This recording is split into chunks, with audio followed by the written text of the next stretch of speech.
I didn't approach you with any ulterior motives or ill intent. I've spoken to you as myself, just plain Lyney this entire time. As for why I'm a Fatus, it's because the goals of the House of the Hearth align with those of an orphan like me. That's all. That was how Father, who you might know as the Knave, approached recruiting us back then too. A knave?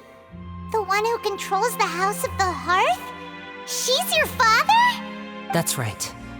And since we're here, I was wondering, would you mind hearing a story? It's about my past. Back when our parents first died, Lynette and I were left wandering the streets.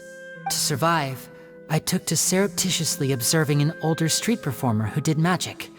It took me several days to figure out how he pulled off his amazing tricks. I took my sister through several streets until we found a crowded corner, and we began to perform magic tricks there. To my surprise, we proved to be pretty popular, and we could at least stop worrying about where our next meal would come from for a time.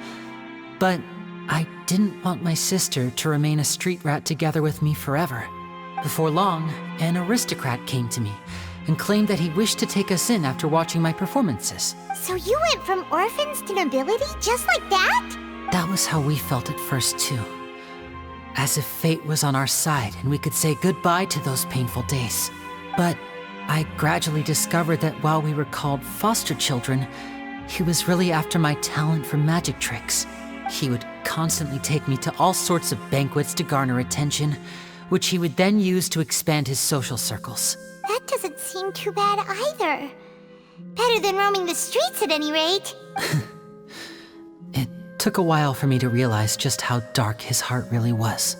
After one particular performance at a banquet, I discovered that Lynette was not on the same return vehicle as me. I waited a long time after we returned home, but she did not come back.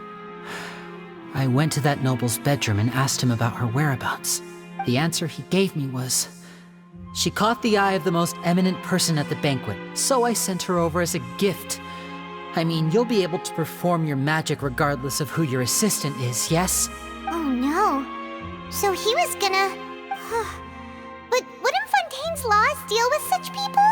As far as outsiders are concerned, this is a relationship akin to adoption or foster care, and they have their ways of escaping the eye of the law.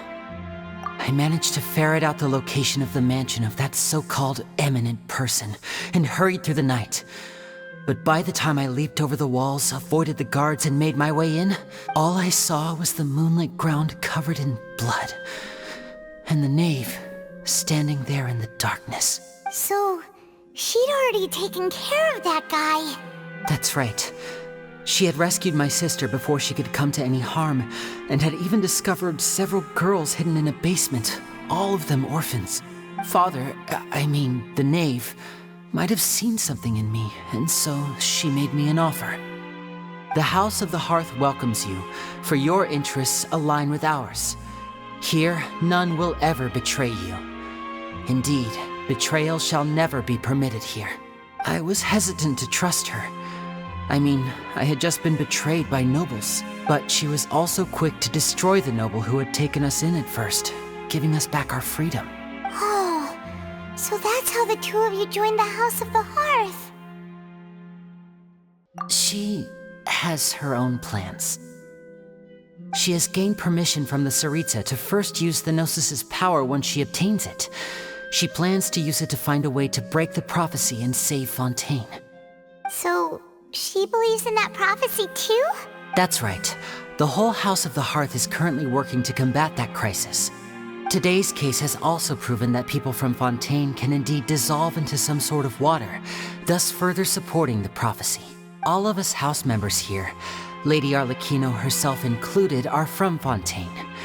We won't give up on defending our homeland. To us orphans, the only connection we have left to this world, apart from our family, is our homeland. So, from small deeds like distributing magic pockets to huge schemes like stealing a Gnosis, everything is aimed at dealing with that prophecy. It's all right. I understand.